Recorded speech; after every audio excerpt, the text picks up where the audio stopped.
Stone's Throw Away, from Appalachian Salamander. I've been meaning to start telling some of these strange stories that have happened to me and my family on here for a long time.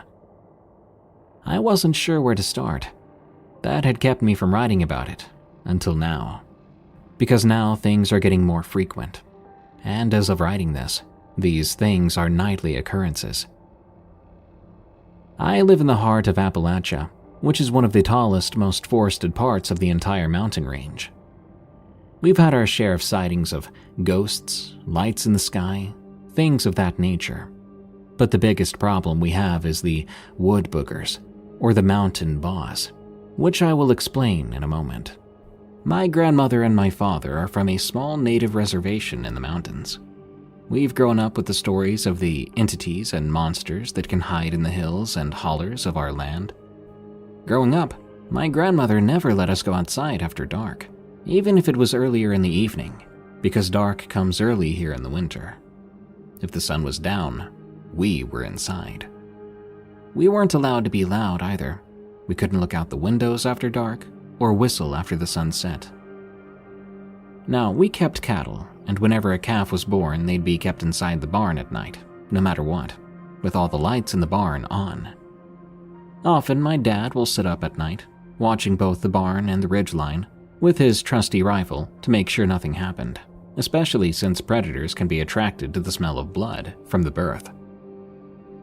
Where we live now is a few miles from the reservation, and it's over a mile off the state road, up a winding gravel road. And while we have pasture land we keep the cattle on, most of our lands are heavily wooded.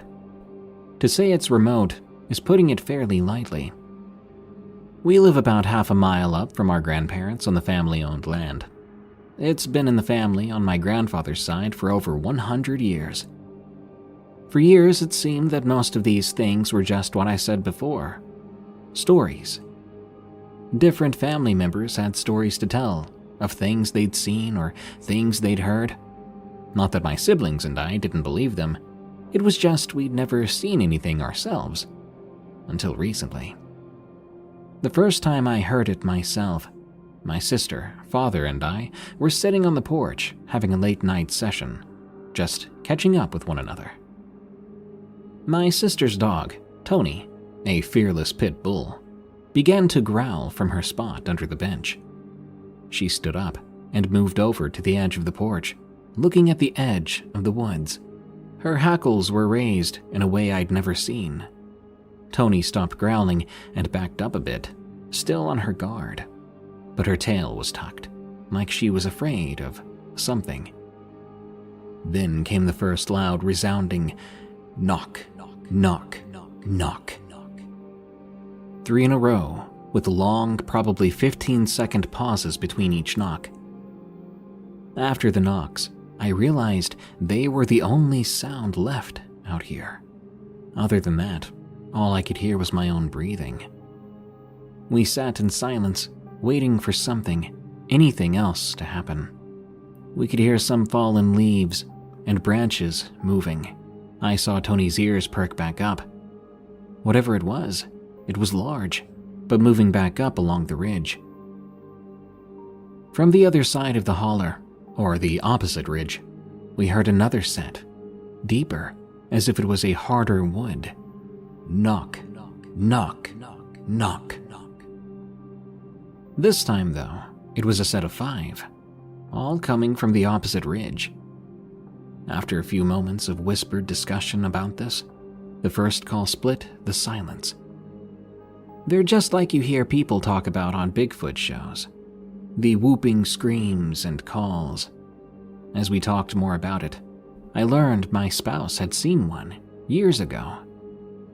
My dad told us about times when he was still working for the police. He'd been called out about something or someone being outside people's houses, and when he showed up to the calls, he would hear the wood knocks, and he'd smell musty, stinky smells like rot and wet dog. After the night we first heard it together, I don't know if I was simply more aware of things happening, or if the activity just picked up. But things have been happening more often. Apples and pears had been stolen off our fruit trees. A chicken or two would go missing from the coop. Screams came more often, sometimes so close you could hear it inside the house. Recently, my sister saw one for herself for the first time. She stopped and backed up, pulling in at an angle to see better. She turned on the bar light on the front of her truck. She told us what she saw was at least 7.5 feet tall, maybe even 8 feet, considering the tree it was standing behind. It was peering out from behind the tree. Only part of its body could be seen, which revealed reddish-brown matted hair. Before my sister and I decided to share these stories, 2 different occurrences happened that scared me pretty bad. We were in silence, basically just scrolling on our phones, when a long, clear whistle came from the ridge closest to our house. She and I froze, looking at each other. Then a second, shorter one sounded, followed by a clear knock, which may or may not have been followed up by more. That's when the 2 of us darted back into the house as quickly as we could. We told our dad about it, and after supper, we went out to check about the cattle and take the dogs to go to the bathroom. He sent my sister and I both a text, which read, "Quietly and quickly, step out here." When we joined him outside, he was in the yard, still in the light of our outdoor flood lamp, looking towards the tree line. It was the same tree line that Tony often stared into. There were no normal sounds of the night either. No insects, no animals. Except something was whistling in a weird, warbling way, like it wanted to sound like a screech owl, but was just wrong. It was similar but also very different than what we'd heard earlier, and it kept repeating itself. Then it stopped. For a long moment it was quiet. Then came a low, bellowing call. It was loud and close enough that we just came in for the night. At the very least, there's always something to be heard there at night. I just want people to know that there's such a thing as Sasquatch, and they're very much active in Appalachia. Heaven protects this forest in Michigan. From Astronomica. My family had a property somewhere near a national forest in northern Michigan that my grandpa bought a long time ago. We would visit there every year in the summer. Now, weird things would happen up there, preventing me from wanting to travel that way alone. I'm in my early 20s now, with a valid driver's license, so I could absolutely go alone if I wanted to. This story actually splits off into 2 different stories that are equally, well, interesting. One day in the summer about 7 years ago, I remember my mom took my brothers, sister, and I up to the property, where we were supposed to wait for my dad. My dad was working later than usual that particular day, so he would have his brother, our uncle, take him to the property when he was finished with his workday. At the time, there were 3 trailers we could use, but we normally piled into the one trailer with bunk beds and 2 other sleeping spots. There was a regular bed and a table that also turned into a small bed. We referred to each trailer by their colors and size. The one we stayed in was brown, the one next to it was green, and the third one, which sat across the field by the fire pit, was also green, but much smaller than the other 2. This one we called the small green trailer. As my mom, brothers, and younger sister were settling into the green trailer around 8 p.m., my mom began making dinner on the propane stove while we played Tinsy with multiple sets of dice. I eventually got bored with the game and sat on the regular bed, which was near the door of the trailer. I remember looking out that screen door when all of a sudden I began to hear something. It sounded like a harp being played in the distance. Everyone else eventually heard it too. My mom stopped what she was doing and even closed the door. The music went on, but the scariest part about this is the fact that our property sat in the middle of nowhere. Nobody was around for miles and miles. My dad got to the property about 2 hours later. We told him about it. He didn't seem very fazed. It was as though he thought we were lying or trying to scare him. My dad is the no BS kind of man, so of course he wouldn't believe that. But the rest of us remember. This next story is even crazier. That same week we were up there, my dad's truck caught on fire. My sister was 1 year old, sitting in the passenger seat when she kicked the cigarette lighter inside the holder it was in. Nobody knew about it being pushed in, which causes it to get hot again, and it would pop back out when it was hot enough to light a cigarette, which is apparently when she kicked it out. The fire melted all the wires in the truck together, completely totaling the truck. After the scare was over, my dad realized we were now stranded in the middle of nowhere, with no one to help us. We're from mid-Michigan, so we were hours from home, without a cell phone, because at the time my parents were going through a cell phone company with bad service after passing through Grayling. As mentioned before, nobody was around for miles, so we were, as they say, screwed. Later that day, someone in a large vehicle drove up our driveway and onto the hill where our trailers sat. They got out of their vehicle and greeted my parents, asking if we were okay.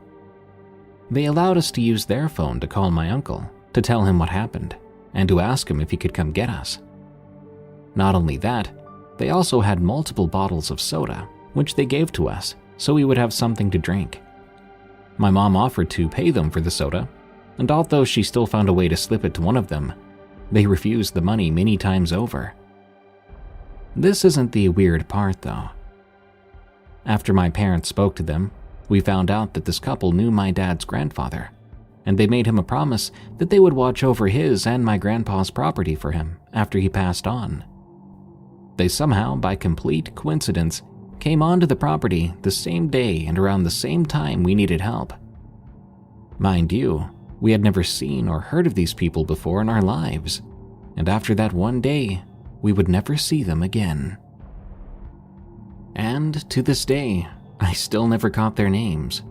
But if there's any chance they ever see or hear this story, I want them to know that they probably saved our lives. Sometimes I manage to convince myself that they weren't even people, but spirits from God in human form, because nothing can fully explain how all these coincidences came to be. What lives on the island? From Country Dweller 05. Before I begin, I feel I should clarify some things about myself. I am a skeptic, even after these events, and whilst my family are devoutly Catholic, I am by no means religious, as I've always had that see it to believe it mindset. Bearing this in mind, the event of this story has completely changed my outlook on topics such as life, death, and religion, and now I'm unsure how to fully process things. I'd hoped that by sharing this, I might get some insight, or perhaps relief, from speaking about it. As a warning, the following story mentions brief injury to animals and people.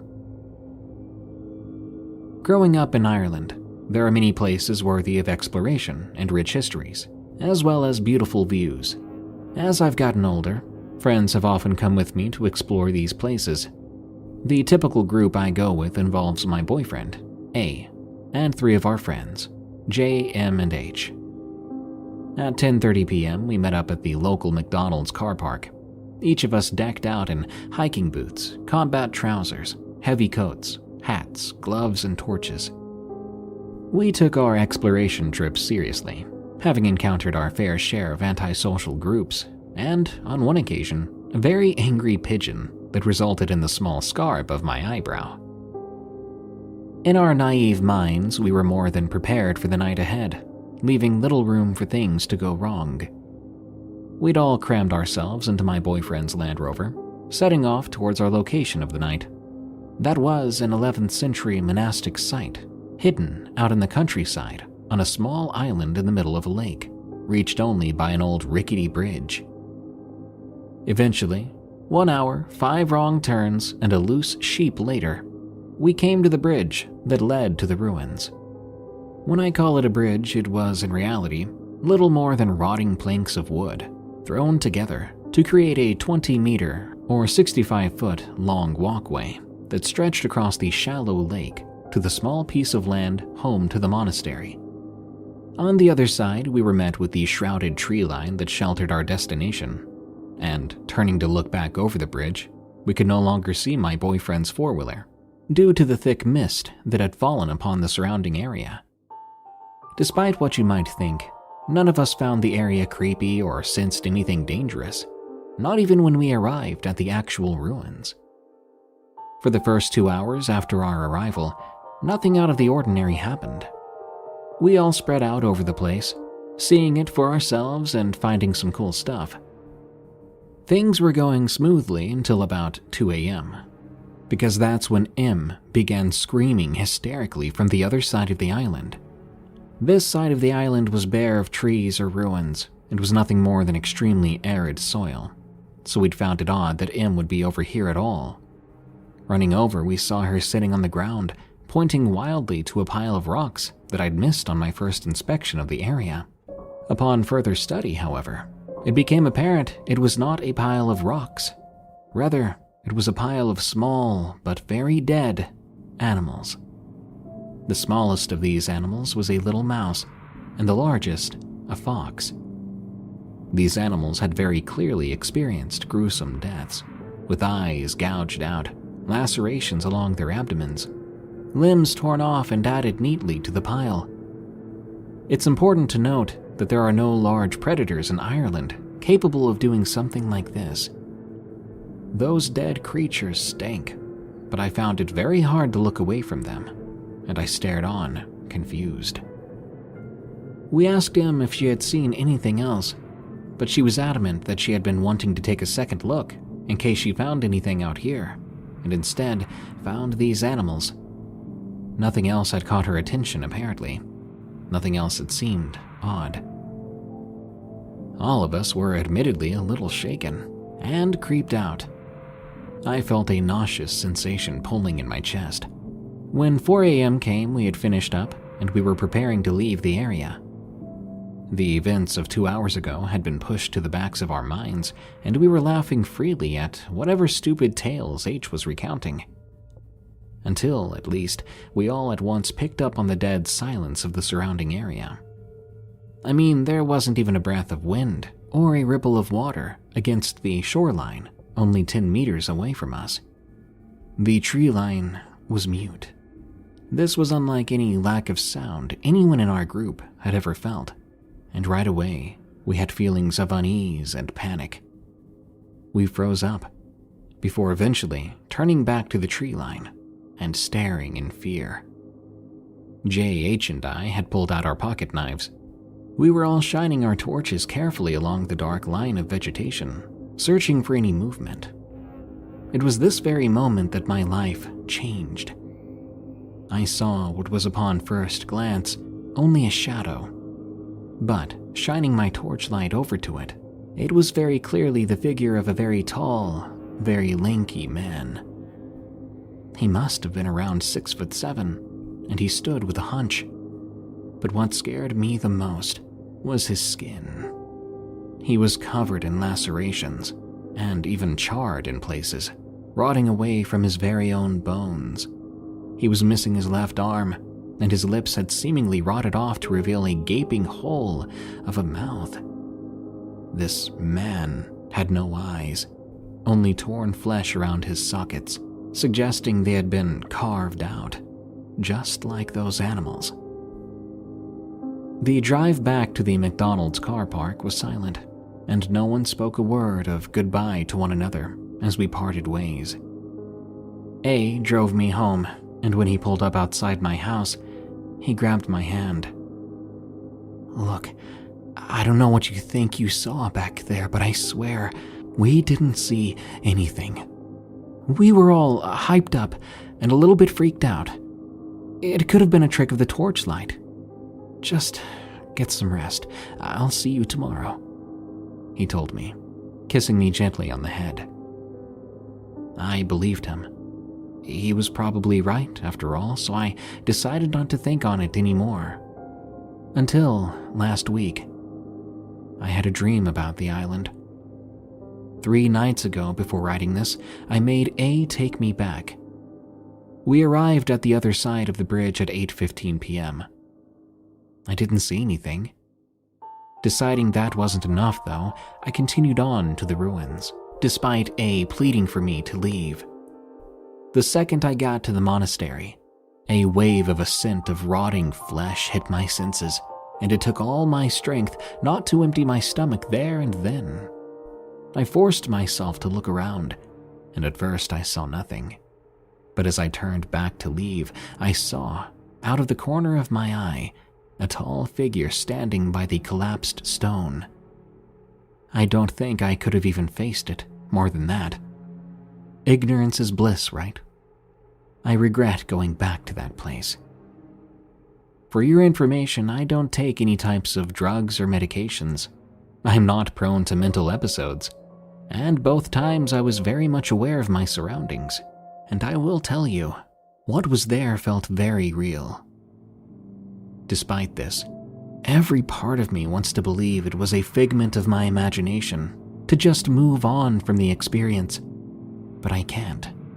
I refuse to call it a ghost, as M jokingly called it, nor a spirit or demon. I don't know what it was, but it felt like death itself had shown its face to me. I haven't been able to sleep the past 3 nights, and I've barely eaten. I don't know how to process all this. If anyone at all could offer me some advice or insight, I would really appreciate it. A supernatural experience under a banyan tree. From Dreamweaver. In my culture, banyan trees are both revered and feared. If you've seen banyan trees, you can imagine how old and huge some of them can be. People here believe it's good to circle around a banyan tree as a sort of ritual every morning. The more logical reason behind this is that the air is perhaps cleaner and fresher around the tree at the time. However, as night falls, people believe the trees become home to spirits, both good and bad. So it's generally frowned upon to go near a banyan tree at night or spend the night close to one. I've grown up listening to these superstitions, but they didn't apply in the city. There we barely had any banyan trees, and you'd never find one unless you traveled to the more rural village areas. One night, my girlfriends, S and I, decided to go on a short drive. We were going to drive through the night and arrive at this peak in the middle of the jungle in time to catch the sunrise. We didn't own any cars and thought of renting one instead, but N's boyfriend Kay happily agreed to drive us there in his car. He brought along his friend P. The 5 of us set out around 11 p.m. one night after a heavy dinner, blasting tunes and singing along. We were having a great time. As we moved away from the city towards the rural landscapes, the roads narrowed and streetlights became more rare. We then decided to turn off our music in case there might be animals nearby, and we didn't want to disturb the peaceful night. For a while, I enjoyed listening to the critters outside, feeling the wind in my hair and the calmness all around. "Hey, do you know that there's a really old banyan tree somewhere around here?" S asked. She pulled up the location on her phone. It was on the side of the stretch of the long winding road to the peak we were on. So we decided to stop and check it out. Apparently that big old tree was over 300 years old and had been well preserved. When we found it, we stopped for a while to spend some time there. "I think we should tie up our hair," S suggested before we got out of the car. I knew about this superstition as well. For people who have long hair, if they let it loose in a place of paranormal activity, it is believed that spirits could easily possess them. I didn't really believe in all this, but S seemed a little spooked, so I went along with it. "So many rules just for us girls," I muttered, before grabbing a scrunchie and tying my hair up.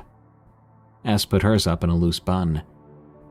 N had comparatively shorter hair that fell just above her shoulders, so she shrugged it off, and we walked over towards the tree. The tree was unimaginably wide, and the roots hanging down the branches gave it a more formidable appeal. There were a few concrete benches beneath the tree, presumably for people to relax in the shade on sunny days. The boys were goofing off and went to take a stroll around the tree, while us girls sat on a bench, admiring the night sky. It was a windy night, and a chill ran down my body as leaves shook and danced. Suddenly, N felt a sharp stinging pain in her right arm. "Ow!" she yelled, clutching her arm and doubling over. "What's wrong?" S and I asked. The boys heard the commotion and came over. "There's this shooting pain in my arm." N winced. I asked if she had injured it. "I don't think so," she said. Immediately after, every little sound around us just stopped. All of existence just muted. The vibe became very weird and dark all of a sudden. "We should go back," Kay suggested softly, and we agreed. Before we could head back to the car, however, Anne began to breathe heavily. Soon she was wheezing and gasping for air. Something's wrong," she squealed, her chest heaving. "I can't breathe." Thinking she was maybe having a panic attack and just all out terrified, the four of us helped her to the car, wanting to get away from the deafening silence and that eerie tree. As soon as Kay drove off and we went farther away from the tree, In began to feel perfectly fine. The pain in her arm disappeared as quickly as it began, and she could breathe normally too. "What on earth was that?" P asked. "I have no idea," In admitted. We stopped the car again for a bit, trying to gather ourselves and drinking some water. We all agreed there was some messed up energy there by the tree. We carried on after ensuring all of us were feeling okay. The destination was absolutely worth it. While the five of us watched the first rays of the shimmering sun hit the land, we almost completely forgot about the incident, which happened only a few hours before.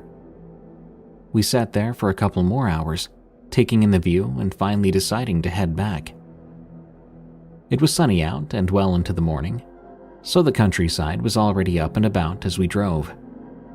Soon we came across that banyan tree again. But this time, the sight was very different. There were several tea and food stalls lined up by the side of the road near the tree. A few villagers had occupied the benches, and others strolled by and chatted. With the bustling activity in broad daylight, we felt much safer about being near the tree. We decided to go get tender coconut water from one of the vendors nearby. In, though, was still a bit shaken up, so she stayed behind. The rest of us enjoyed the sweet, refreshing drink. S and I struck up a conversation with the vendor, as we both knew the local language. He asked us where we were coming from, and we told him. When we mentioned that we'd been by the tree the night before, his eyes widened. "Oh, don't do that ever again, dear," he said. I thought I noticed a slight shiver from him. "You don't know how dangerous it is around here." "What do you mean?" we asked. "Well, you see, about 4 years ago, there was a gruesome incident right under this tree. A young woman, not older than you maybe, was found dead in a pool of blood." He looked into our eyes, his expression growing very serious. "She'd been tortured and assaulted by vile men."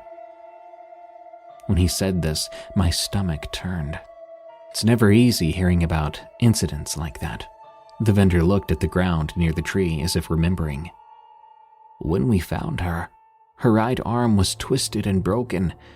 She had been smothered to death." S and I gasped.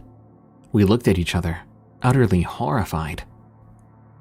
The villagers claimed to have seen her spirit sometimes swinging from the hanging roots or even sitting on some of the branches of the tree at night. "Nobody ever comes here at night these days. You shouldn't either," he warned us. The guys didn't know the local language, so they hadn't understood a word. They asked us what happened and what the vendor had said. We shakily narrated the whole thing back to them. Kay frowned and was visibly concerned. In had experienced pain in her right arm and felt like she couldn't breathe just hours before. Maybe it was all a weird coincidence, but we were too shaken to consider that possibility. We decided it best not to tell In about what we heard, not wanting to freak her out even more. Kay drove us away from there, and as hard as it was, we pushed the grim revelation of the experience away. A few months later, In, S, and I were hanging out at In's place. We were drinking and chatting away when somehow the topic of supernatural experiences came up. S and I exchanged a glance, and S decided to tell In the whole story, the one the coconut water vendor had told us. In felt sick to her stomach, almost reliving her experience, while we comforted her. We thanked our lucky stars nothing else had happened to us, and we changed the topic. But even to this day, whenever I hear some kind of superstitious warning, I do not dismiss it without a second thought. If I'm told to tie my hair up in a particular spot, I will do it without hesitation. You never know how cruel people can be and leave that cruel, dark residue in the world. Maybe these superstitions are there to ward off that energy and to keep people safe. The Tree in Hollenbeck Park. From Black Shuck. This happened in 2006, in East Los Angeles, California. I was homeless for a spell, and Dolores Mission was my only choice. I didn't want to be in downtown LA's Skid Row Mission, Rescue Union Mission, or Wine Garden, so I decided to go further, to East LA. I was looking for work anywhere I could, but because I was homeless, I couldn't find anything that required me to pay taxes. It was all under the table, so I started going to the Home Depot on North Figueroa Street. That week, there was barely any work. It was cold, so I decided to take a couple of days off. I didn't want to hang out around the Mission because there were a lot of gangsters there. A lot of violence happened in that place. People got shot by little kids on bicycles, for crying out loud. There's always something going off. Some of my friends, Roberto and Pablo, wanted to go score a quarter pound of green, if you catch my drift, from one of their friends, so we could go make some extra money. Instantly, I got a bad feeling about that, so I politely excused myself and told them I'd see them before we went back to the Mission. Later on, I ran into an acquaintance of mine. He told me he was getting ready to go hang out at Hollenbeck Park, that he was going to chill out there and wait out the day, so we could go back to Dolores Mission. This was early in the morning, around 9 a.m., so we got some green and hung out at Hollenbeck Park. Some kind folks showed up and fed the homeless like they normally do. We ate, smoked together, and my friend decided to head downtown to LA's Skid Row. I told him, "Man, I don't want to go there. I'm just gonna stay here. Guess I'll take a nap." I was pretty full from the meal, and stoned. I was tired from not being able to sleep at the Mission. Also kind of depressed because I didn't have steady work. We said our goodbyes, and I decided to walk towards the north end of the park by the freeway. It was secluded. I noticed the gangsters basically stayed on the south end of the park, and all the homeless were up there on the north end, napping, hanging out, talking, reading, eating, whatever. I walked around until I found the perfect spot, secluded, right underneath this tree that looked like a big hand. So I laid down between its fingers, pulled out my book, and read for a while. Eventually, I grew tired, and my eyes started getting really heavy. Well, I must have fallen asleep, because not too long after, I woke up to a hissing sound. I opened my eyes to find these two clawed, pale, bony hands rising out of the dirt beneath me. My chest felt like something was squeezing my heart from the inside. I saw these claws grabbing and clawing at my chest, trying to pull me into the ground. I could hear something. At first it was an inaudible hissing. Then I heard a voice. "Come with us." Then the screaming in my ear started. I don't remember everything that was said. They were speaking to me. It was more like hissing as they spoke. Well, I don't know why, but I was paralyzed. I struggled but couldn't move.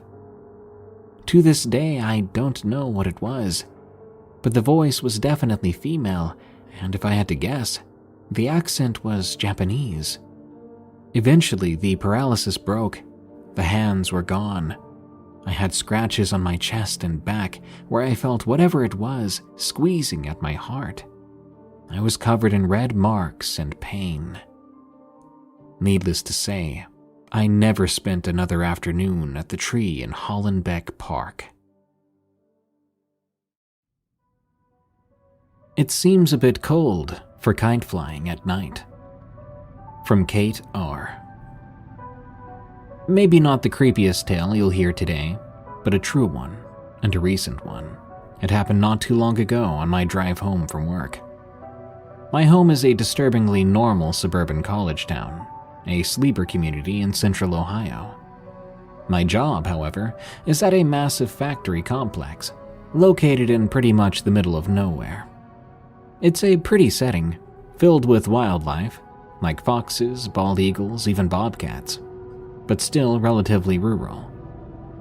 Being near a city, though, it's not uncommon to see fairly low-flying craft.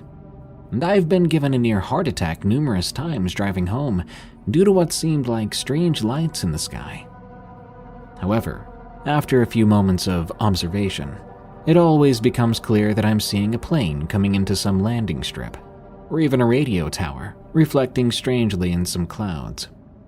That's what made the lights I saw tonight so puzzling. I can theorize what I saw, but none of it makes any real sense. I worked a bit later than usual that night, trying to finish up some complicated chart. By the time I found my car and got on the road, the sky was black, though decently bright with a half moon. I hadn't gotten far from the wooded area surrounding my workplace when I saw it. A plane. I figured it was a plane at first. Alternating white and red lights flashed over a farmhouse not too far from the road. It was low to the ground, very low, as in just above the dark shadows of the trees that made up a small woodland area. So low I worried it might brush the tops of those trees and come to a fiery end. But I soon realized that I didn't need to worry about that, as the lights appeared to be hovering in place. Now, I know some airplanes and the like can sometimes appear to hover when you only see them from one angle. However, I actually pulled over and paused, watching these flashing lights for a few minutes. I swear these lights never moved from their spot just above the dark tree line. Could someone be flying a lit kite over there? Testing out some large drone, perhaps? The thought did cross my mind. Indeed, my entire family had once been briefly terrorized by huge, noisy, and colorfully lit kites being flown at night in a nearby park when I was a kid. This craft, though, seemed far too large, even for a kite or a drone. And, again, it didn't seem to move at all. It just hung there in the air, flashing and flickering, with what seemed like more lights than I would think to see on an airplane. I'd been watching these odd lights for a minute or so when I saw headlights coming up behind me. Reluctantly, I eased back onto the road and headed up to speed. The lights above the trees were soon drowned out by the lights of the intruding vehicle, which was coming up fast. Very fast. Indeed, I was starting to wonder if the driver was planning to pass me or just run me off the road. Until this point, I'd felt more curious and intrigued than nervous. But now with this lunatic on my bumper, and the flashing lights ahead, I admit, I began to feel a bit nervous. It was almost a relief then when I reached the crossroads to find the roadblock was simply a collection of tow trucks and police trying to clean up what looked to be a very nasty accident. I'm sure there's a perfectly logical explanation for the lights, and that tailgating speedster was merely that, your run-of-the-mill jerk who should have left earlier if he's running so late. Still, it's been some hours since then, and I still keep thinking about it. Not scary per se, but strange. Just enough out of the ordinary I thought I would share.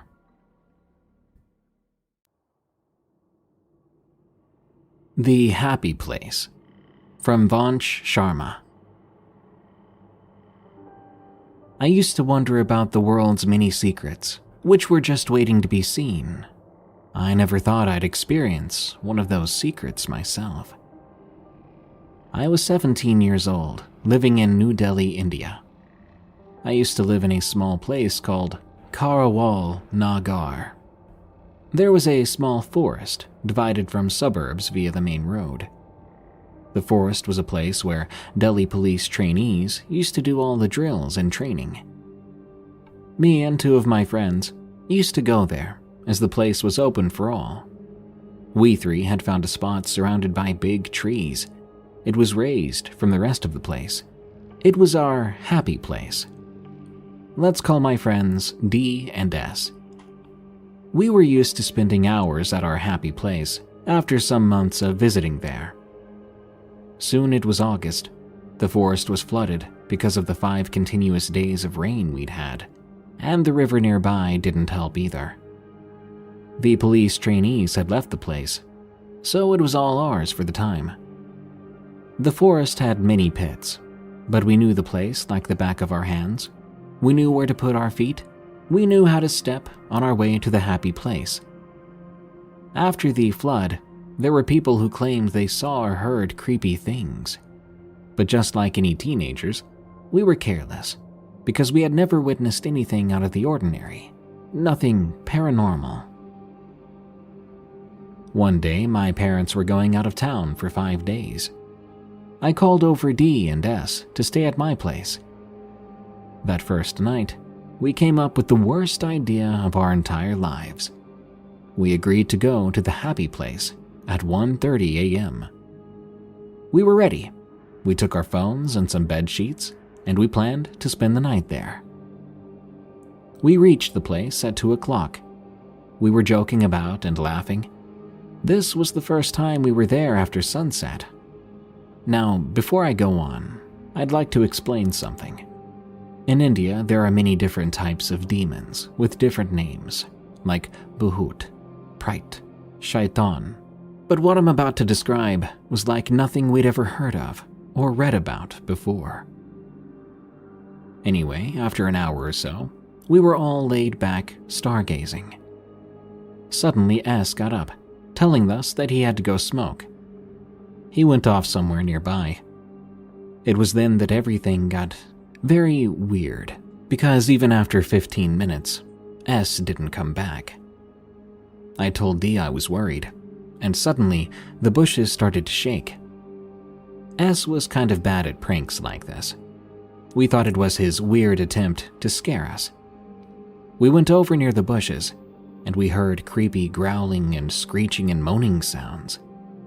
Out of nowhere, behind us, S came cursing loudly from the brush.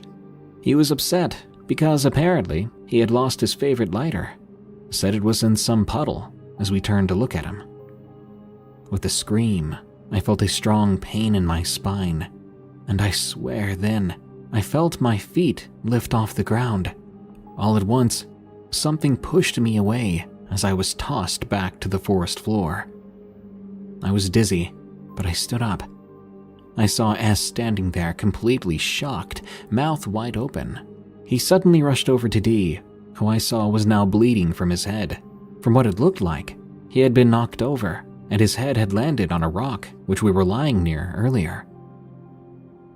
My panicked eyes scoured the place, wondering what in the world had launched us. Then I saw a figure, something that might give me nightmares for the rest of my life. It was a tall and skinny figure, about 7 feet. I couldn't make out much, but thankfully, due to the moon, I could make out a very demonic face, complete with bloodshot red eyes. Its arms were so long they nearly touched the ground, but the silhouettes of its fingers seemed small, like they'd been cut off. I stood up horrified and still dizzy, a hand on my head. I ran over, trying to wake up D. I thought he was completely wasted, but I saw him slowly opening his eyes. We grabbed D, and the three of us booked it. I could hear that thing running on all 4 limbs, but luckily, it was apparently slow, or just slow enough. The scary part, though, was that it sounded like it was chasing us like some sort of spider. We ran like heck, dodging all the pits in the ground. Suddenly, a bloody scream reached our ears. Without stopping, I looked back at the thing, which had fallen in one of the deepest pits in the forest. We kept going, hearing multiple screams but ignoring them. After reaching my house, we hugged each other and gave D some medical attention and first aid. He would be fine, luckily. For the remainder of the night, we talked about what we encountered, peering out windows and searching the internet, trying to find an explanation. But we didn't really find anything that matched. We agreed we would never go back to our happy place. Whenever we used the main road to go to school and things like that, we felt a sinister aura coming from those woods. And I'll never forget what we saw there that night. Dog or Something Else, from The Dev. I'm 15 years old and live in Romania in a very forested area. So I'm used to wild animals and strange sounds. On one occasion, I believe I had an encounter with something I thought was a dog, but whatever it wasn't normal. That morning, my godmother woke up and went to the chicken coop. To her horror, 8 of the chickens were not there. 7 had been killed. 3 were eaten for sure, as we found the bones to those chewed up. The chickens had been attacked many times before. A single dog wouldn't eat 3 chickens, and usually a dog would take the bones or eat them right there. This time, however, the bones remained, so I wasn't sure what it was. Some days after this, I believe I saw the creature. It did look like a dog, but it was bigger, more the size of an adolescent cow. When it saw me that night, it stared at me. On a future occasion, I went outside, wondering if I might see it again. It was that night that I saw something lurking around the forest. It walked around in the tree line, but never approached. I didn't see it for another week, because eventually I saw a nesting place near our home, but it looked abandoned. I searched the little nesting spot, then looked around. A chill went up my spine when I saw the figure of that weird dog thing on a distant hill. It had been watching me, but I'm not sure for how long. Maybe I was being paranoid, I thought. I tried walking to and fro to test it, and its head moved in the direction I went. The creepiest part was when I tried to crawl on the ground just to see how it would react, but when I did, I saw it get low to the ground and began to crawl too. It was so strange, so creepy. I went home, and that same night, I heard something growling outside, something that wasn't a dog. This growl was so unnatural. It was like someone trying to mimic a dog, and I swear the growl sounded more like it was trying to say something. 2 months after the incident, I ended up hearing it again, a sound that was not dog, but also was kind of human. There was something completely unnatural about this situation. I don't really know what to believe now. On the occasions I saw it, it never moved like a dog. Its movements were strange and mixed, and on a particularly disturbing occasion, I saw it pick up its front legs and walk on its hind ones. Eventually, I would be awakened one night when I heard someone knocking at the window. When I looked, I didn't see anyone. But the thing is, there are no trees there that could have tapped on the window. Some nights I swear I see a dark shape out there, but when I blink, it's gone. What could it be? The folklore here does not contain this type of creature, but I'm dying to figure this out. Woman in the red dress. From paranormal.pk. I don't put much stock into this story. I heard it from someone who permitted me to share it, as long as I kept their identity confidential. The allegedly true story goes, on a rainy night, 3 friends named Sahil, Waqar, and Hamza went hunting in a forest. On their second day of hunting, it began to rain, so they decided to pack up, calling it a day. By then it was already 5 p.m., so it would be dark soon. As the rain had stopped, Hamza remarked that it was getting dark fast. Sahil reassured him, "Don't worry, we'll be out of these woods in no time." They soon made it back to their vehicle, and as they were getting back inside, someone tapped Hamza on his shoulder. He turned around. There stood a beautiful woman in a red dress. "You scared me, girl," he said. She appeared concerned and spoke in a low voice, saying, "I need help." Hamza asked how they could be of assistance. She replied, "My baby is lost in the woods. Can you please help me?" Hamza, being a compassionate person, agreed to help her. Sahil and Waqar gestured for him to come over to the side, though. "Hamza, you can't be serious. What if she's setting a trap for us? What if she wants to rob us?" Hamza shook his head. "Come on, guys. She seems innocent. What if her kid really is lost?" The woman then said, Fine. Don't help me. I'll find him on my own." She turned to walk away, and Hamza yelled out, "Wait, I'll help you, just please stop." She turned, smiled, and whispered, "Thank you." Sahil again attempted to dissuade Hamza, but he refused due to his kind nature. Sahil eventually relented and agreed to assist the woman too, but he requested that he grab his pistol and Hamza's rifle first. Waqar remained silent in the corner, while Sahil argued that they should assist Hamza and not leave him alone. However, Waqar was concerned about this woman's smile, which he found unsettling. She moved at an unusual pace as they followed her, making it difficult for them to keep up. Waqar asked her to slow down and to let them know where she last saw her child. She turned and smiled, pointing in the direction, indicating where she and the child had gotten separated. This behavior seemed peculiar, and at the moment, Hamza began to feel uneasy too. He had an epiphany and thought to himself, "We're alone in this forest, and I didn't see or hear her approach us at the car. Also, if her child is lost, why is she smiling? She should be crying or extremely worried." He decided to text his friends nearby to tell them that they all should make a run for it without saying it out loud. But as he fumbled with it, he stumbled upon something and dropped it.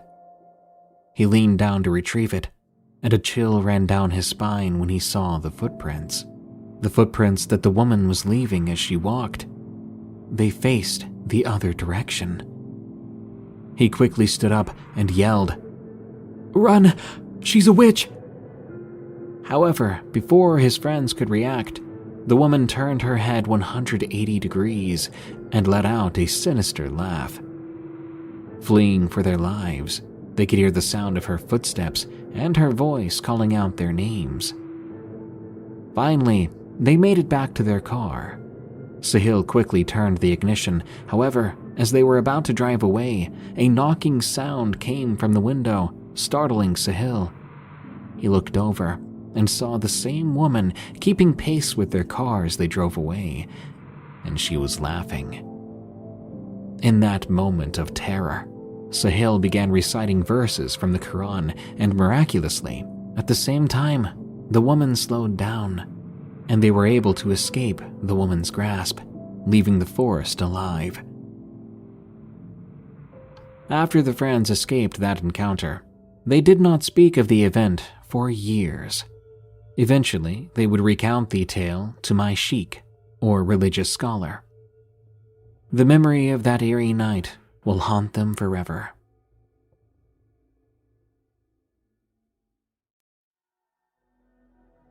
The Silver Apparition, from Emmeline. As a citizen of Australia, I've had my fair share of creepy animal encounters. But this one was the one that left me scarred for ages and will possibly haunt me the rest of my life.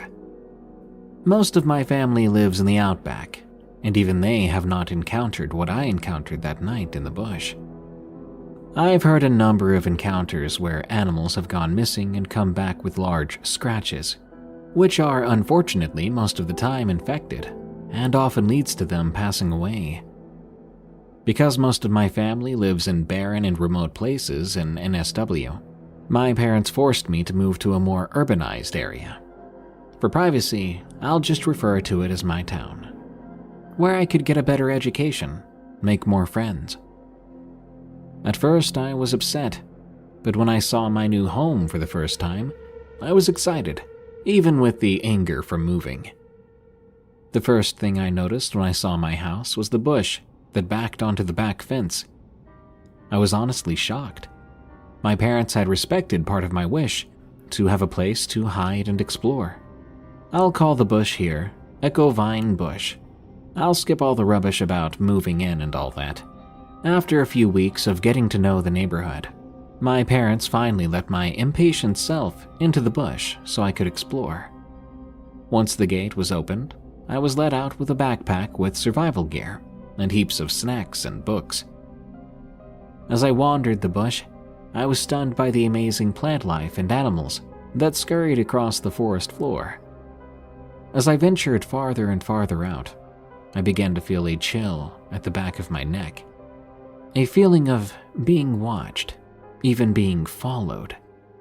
I hated that feeling, not knowing who or what it was coming from. After about an hour of venturing, the sky started to dim, and being a nature-oriented kid, I climbed one of the tallest trees to see the sky.